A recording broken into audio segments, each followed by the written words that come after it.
Est-ce que vous avez vos petites habitudes bizarres avant un match de foot? Cristiano Ronaldo, lui, il en a pas mal. Voici 5 étranges rituels de CR7 avant les matchs.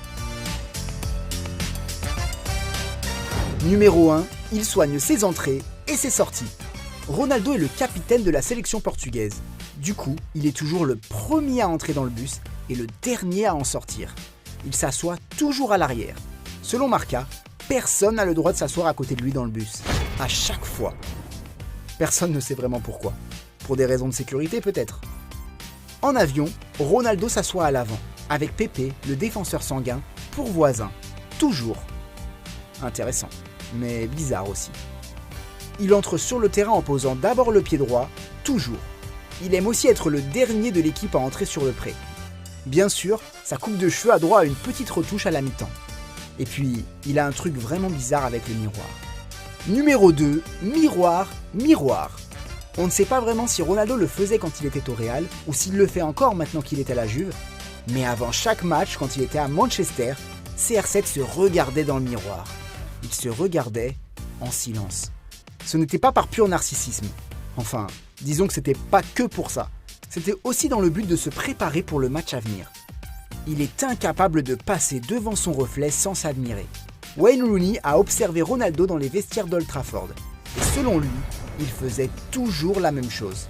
Avant chaque match, quand l'équipe partait s'échauffer, il suivait le même rituel.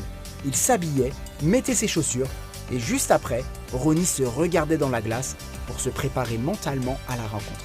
Peter Crouch, homme girafe et ancien international anglais, va encore plus loin.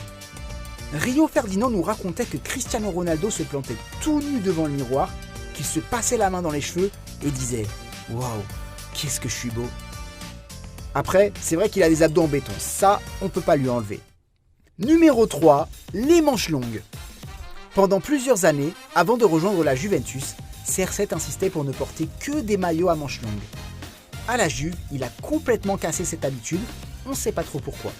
On l'a vu en manches longues, en manches courtes aussi, voire même torse nu, comme ça lui arrive parfois après un but. Pourtant, pendant des années, Ronaldo, c'était des manches longues ou rien. La dernière fois qu'il a porté des manches courtes avant la Juve, c'était lors de la Coupe du Monde 2006, quand la France a battu le Portugal en demi-finale. On pouvait voir les avant-bras de Ronaldo alors qu'il s'essuyait les larmes. C'est avec des manches longues qu'il s'est vengé en remportant l'Euro 2016. Numéro 4, il aime se grandir sur les photos d'équipe. Vous avez remarqué que Cristiano a l'air très grand sur les photos prises avec son équipe? C'est parce qu'il se met sur la pointe des pieds. Enfin, c'est ce qui se dit. Il a été pris en flagrant délit juste avant un Real Madrid-Tottenham en 2017. Mais pourquoi un joueur qui gagne tout tricherait sur sa taille? Numéro 5, des exercices sans fin.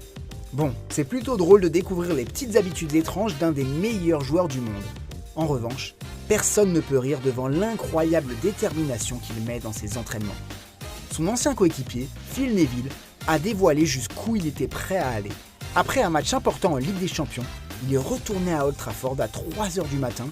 CR7 s'immergeait dans un bain de glace pour reposer ses muscles. C'est pour ça que Roy Keane, Paul Scholes, David Beckham et Ruud van Nistelrooy le respectent autant. Voilà, vous savez tout. Ronaldo fait plus de pompes dans la douche après ses matchs que n'importe qui. Oui, c'est sérieux. Mais toutes ces étranges habitudes ne font que lui permettre d'être encore plus fort. Et sa préparation physique et mentale, bien que spéciale, font de lui l'un des meilleurs joueurs de tous les temps.